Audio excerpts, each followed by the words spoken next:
Welcome to Mega Nine TV. తూర్పు సరిహద్దుల్లో జరుగుతున్న పరిణామాలు చూస్తుంటే భవిష్యత్తులో ఇండియా ఒక అతిపెద్ద అగ్నిపర్వతం మీద కూర్చోబోతుందని స్పష్టంగా అర్థమవుతుంది. ఒకప్పుడు 1971లో మన సైనికుల రక్తం చిందించి సాధించి పెట్టిన బంగ్లాదేశ్ ఇప్పుడు మనకే ఎదురు తిరుగుతోంది. షేక్ హసీనా పదవి నుంచి దిగిపోయిన తర్వాత బంగ్లాదేశ్ పూర్తిగా ఒక రాడికల్ ఇస్లామిక్ దేశంగా మారిపోయే దిశగా అడుగులు వేస్తోంది. అందులో భాగంగానే ఇప్పుడు మక్కా ఒప్పందంలో చేరాలని ఢాకా తీసుకుంటున్న నిర్ణయం న్యూఢిల్లీలో ప్రకంపనలు సృష్టిస్తుంది. దశాబ్దాలుగా సెక్యులర్ దేశంగా ఉన్న బంగ్లాదేశ్ ఉన్నట్టుండి ఇస్లామిక్ దేశాల కూటమిలో ఎందుకు చేరాలనుకుంటుంది? ఈ ఒప్పందం జరిగితే భారతదేశ జాతీయ భద్రతకు, ముఖ్యంగా మన ఈశాన్య రాష్ట్రాలకు పొంచి ఉన్న ముప్పేంటి? Let's watch.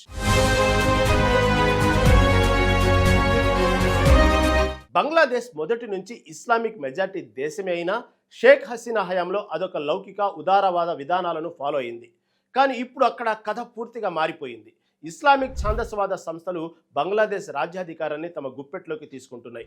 ఇందులో భాగంగానే ప్రపంచ ఇస్లామిక్ దేశాల ప్రాబల్యం ఉన్న మక్కా ఒప్పందంలో చేరాలని బంగ్లాదేశ్ తీవ్రంగా ప్రయత్నిస్తుంది. ఈ ఒప్పందం ప్రధాన ఉద్దేశం మతపరమైన ఐక్యత పేరుతో గ్లోబల్ ఇస్లామిక్ శక్తులతో ఆర్థిక, సైనిక, వ్యూహాత్మక బంధాన్ని పెంచుకోవడం. ఈ ఒక్క సంతకంతో బంగ్లాదేశ్ తన కల్చర్ను, తన ఫారిన్ పాలసీని పూర్తిగా మిడిల్ ఈస్ట్ దేశాల తరహాలో మార్చేసుకోబోతుంది.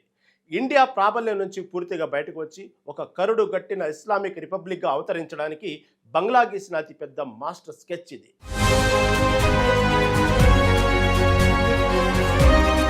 బంగ్లాదేశ్ ఏ కూటమిలో చేరితే మనకేంటి, వాళ్ళ దేశం వాళ్ళ ఇష్టం కదా అని లైట్ తీసుకునే ఛాన్స్ మనకు లేదు. ఎందుకంటే మనకు వాళ్లతో ఉన్నది 10 నుంచి 20 కిలోమీటర్ల సరిహద్దు కాదు, ఏకంగా 4096 కిలోమీటర్ల బార్డర్. బంగ్లాదేశ్ ఏమాత్రం రాడికలైజ్ అయినా ఆ మంటలు నేరుగా మన ఈశాన్య రాష్ట్రాలకు అంటుకుంటాయి.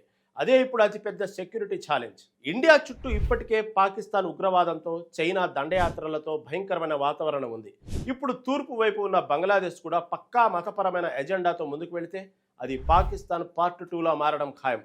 ఒకవేళ బంగ్లాదేశ్ మక్కా ఒప్పందంలో చేరి గ్లోబల్ ఇస్లామిక్ సంస్థలకు ఆశ్రమిస్తే అక్కడి నుంచి భారత్లోకి ఉగ్రవాదులు, అక్రమ చొరబాటుదారులు వరదలా పోటెత్తుతారు. మన పశ్చిమ బెంగాల్, అస్సాం, మేఘాలయ, త్రిపుర రాష్ట్రాలకు అతిపెద్ద తలనొప్పిగా మారుతుంది. అన్నిటికంటే ముఖ్యంగా మనకు గుండెకాయ లాంటి సిలిగురి కారిడార్ పక్కనే బంగ్లాదేశ్ ఉంది. అక్కడ ఏమాత్రం ఇస్లామిక్ రాడికలైజేషన్ జరిగినా ఈశాన్య రాష్ట్రాలకు దేశంలో కనెక్టివిటీ కట్ అయ్యే డేంజర్ ఉంది.